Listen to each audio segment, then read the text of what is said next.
আসসালামু আলাইকুম, আমি মোহাম্মদ মাহির মুন্তাসির। জীবন ও জীবিকা নবম শ্রেণী ষান্মাসিক সামষ্টিক মূল্যায়ন প্রশ্ন উত্তর আমরা রেডি করে ফেলেছি। ধাপ ক, পারিবারিক আর্থিক অবস্থা বিশ্লেষণ, পারিবারিক বাজেট নির্ণয়।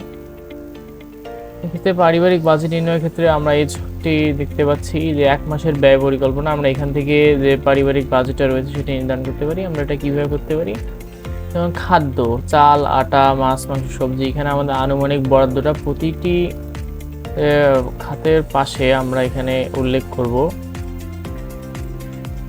আমরা মনে করেন এখানে টেক্সট বক্স দিয়ে এখানে উল্লেখ করতে পারছি, যেমন 400 টাকা অথবা 500 টাকা, এইভাবে আমরা এক একটি নির্ধারণ করব এবং এই পাশে লিখে এবং সব শেষে এসে মোট যে টাকাটা রয়েছে এখানে দেবো। আমরা এখানে অভিভাবকের মতামত স্বাক্ষর এই অংশটুকু দেওয়ার কোনো দরকার নেই, শুধুমাত্র উপরে এই অংশগুলো আমরা উল্লেখ করতে পারি যেগুলো লাগানো রয়েছে। আমরা হাইলাইট করে দিচ্ছি। এই অংশগুলো উল্লেখ করলে আশা করা যায় যে যাবতীয় যে প্রশ্নটি রয়েছে আমরা যথাযথভাবে সমাধান করতে সক্ষম হব। এর মধ্যে যেমন রয়েছে খাদ্য, বস্ত্র, বাসস্থান, শিক্ষা, গৃহস্থালী, যোগাযোগ, যাতায়াত, ইউটিলিটি, ঘর সাজসজ্জা, চিকিৎসা, খাজনা, ভ্যাট ট্যাক্স, বিনোদন, হাত খরচ, জরুরি প্রয়োজন, অন্যান্য সঞ্চয়। এক্ষেত্রে এটা উল্লেখযোগ্য হারে আমাদেরকে সঞ্চয় নির্ধারণ করতে হবে, কারণ এর সঞ্চয়ের ভিত্তি করে আমাদেরকে পরবর্তীতে অন্যান্য ধাপগুলো সম্পন্ন করতে হবে। এটা হচ্ছে আমাদের যে বাজেট অথবা ব্যয় পরিকল্পনা। এর পরবর্তী অংশে রয়েছে আর্থিক অপচয় রোধে পদক্ষেপ। নিয়মিত মনোযোগ সহকারে পড়াশোনা করার ফলে ভালো ফলাফল করার মাধ্যমে বিনা বেতনে পড়ার সুবিধা লাভ। এছাড়া প্রাইভেট টিউটর বা কোচিংয়ের প্রয়োজন না হওয়া, এর মাধ্যমে আমরা আর্থিক অপচয় রোধ করতে পারি। কম দূরত্বের পথ পাড়ি দিতে পায়ে হেঁটে যাওয়া, বেশি দূরত্বের পথে ক্ষেত্রে গণপরিবহন ব্যবহার করা। নিয়মিত ব্যায়াম বা শরীরচর্চার মাধ্যমে রোগ প্রতিরোধ ক্ষমতার বৃদ্ধির চেষ্টা এবং সর্দির মতো স্বাভাবিক অসুস্থতার ক্ষেত্রে প্রাথমিকভাবে ঘরোয়া চিকিৎসা গ্রহণ করা যেতে পারে। এর ফলে চিকিৎসার ক্ষেত্রে অধিক অর্থ ব্যয় করা রোধ করা যেতে পারে। ছাদে বা বারান্দায় বাগান করার মাধ্যমে আমরা ব্যয় কমাতে পারি।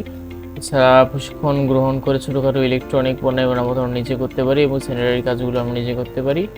এর পরবর্তী রয়েছে আর্থিক দায়িত্বের তালিকা, বিনিয়োগের লক্ষ্য উদ্দেশ্য নির্ধারণ করা, গ্রহণযোগ্য ঝুঁকিমাত্রা ও বিনিয়োগের সময়কাল নির্ধারণ, বিনিয়োগের খাত নির্ধারণ, ফলাফল মূল্যায়ন এবং বিনিয়োগ পুনর্বিন্যাস সিদ্ধান্ত গ্রহণ, মাসিক বাজেট পরিকল্পনা এবং পর্যালোচনা, সঞ্চয় বিনিয়োগ পরিকল্পনা, বাড়ির জরুরি খরচের জন্য ফান্ড তৈরি, পরিবারের সদস্যদের আর্থিক শিক্ষা এবং সহযোগিতা। ধাপ খ, উদ্ভাবনী ব্যবসায় নির্বাচন। ফুলের ব্যবসা আমরা নির্বাচন করেছি। এখানে মেয়াদ স্বল্প মেয়াদি, 1 বছর। যৌক্তিকতা, পরিবারের চাহিদা এবং সুযোগ। বাড়ির সামনে আমাদের একটি পারিবারিক বাগান রয়েছে, পরিবারের সদস্যরা ফুল চাষে উৎসাহী। আয় ব্যয়ের সাথে সঙ্গতিপূর্ণ, আমাদের পরিবারের মাসিক সঞ্চয় হচ্ছে 10,000 টাকা। এক্ষেত্রে সঞ্চয়ের উপর ভিত্তি করে প্রাথমিক বিনিয়োগ হচ্ছে 5,000 টাকা নির্ধারণ করেছি। বিনিয়োগের মাধ্যমে স্থিতিশীল এবং সঞ্চয় বৃদ্ধি আমরা আশা করছি।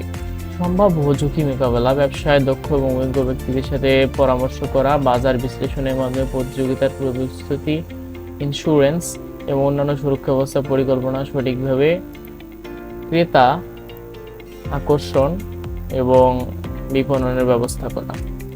এর পরবর্তীতে রয়েছে ধাপ গ, ব্যবসায়ের প্রত্যাশা এবং প্রভাব নিরূপণ। ব্যবসায়ের প্রত্যাশা, আর্থিক সাফল্য প্রথম 6 মাসের মধ্যে বিনিয়োগ ফেরত পাওয়া এবং দ্বিতীয় 6 মাসের মধ্যে মুনাফা অর্জন। পরিবারের যাবতীয় আয়ের উৎস বৃদ্ধি করা এবং ইন্স্যুরেন্স ব্যবস্থা নিশ্চিত করে ব্যবসায়ের যাবতীয় সুরক্ষা নিশ্চিত করা। প্রাকৃতিক সৌন্দর্য বৃদ্ধি করা এবং স্থানীয় জনগণের মধ্যে ফুল ব্যবসার অর্থনৈতিক দিকগুলো তুলে ধরা। নতুন প্রযুক্তির ব্যবহার ও প্রভাবের মধ্যে রয়েছে কৃত্রিম বুদ্ধিমত্তা, DALL-E দ্বারা তৈরি একটি AI টুল। এটি টেক্সট থেকে ইমেজ তৈরিতে বিশেষজ্ঞ। টুলটি আপনার পাঠ্য বিবরণ ব্যাখ্যা করে এবং সেগুলিকে অন্যান্য উচ্চ মানের ছবিতে অনুবাদ করে। মুখ্য সুবিধা হলো উন্নত টেক্সট থেকে ইমেজ প্রজন্ম, বিরামহীন ইমেজ এডিটিং এবং সৃজনশীলতার উপর দানাদার নিয়ন্ত্রণের মধ্য দিয়ে আমাদের যে বিপণন খাতটি রয়েছে এবং আমাদের প্রচার প্রসারগুলো রয়েছে এটাতে আমরা এটা ব্যবহার করতে পারি। ওটা আমি উল্লেখ করিনি, আপনারা উল্লেখ করে নেবেন। রয়েছে স্মার্টফোনের মাধ্যমে ব্যবসা নিয়ন্ত্রণ এবং ইন্টারনেট ব্যবহার করে যোগাযোগ নিশ্চিত করা।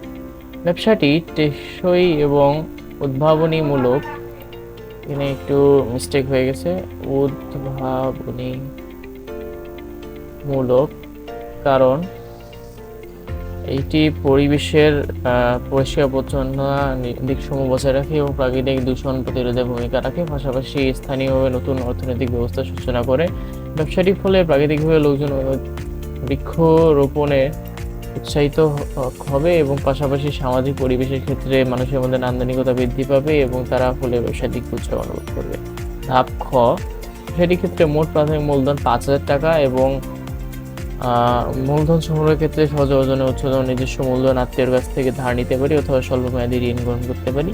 এক্ষেত্রে ক্রয়কৃত ফুল 600 পিস, প্রতিটি ফুলের দর 5 টাকা, মোট ক্রয় মূল্য এসেছে 3,000 টাকা। অবিকৃত পণ্য 50 একক, দর 5 টাকা, মোট 250 টাকা। এক্ষেত্রে ধাপ ওটা শিক্ষার্থীরা নিজেরা সমাধান করে নেবে। এটা ছিল আমাদের ভিডিওর বিষয়বস্তু। আপনাদের সকলকে আমাদের সাথে থাকার জন্য ধন্যবাদ। আসসালামু আলাইকুম।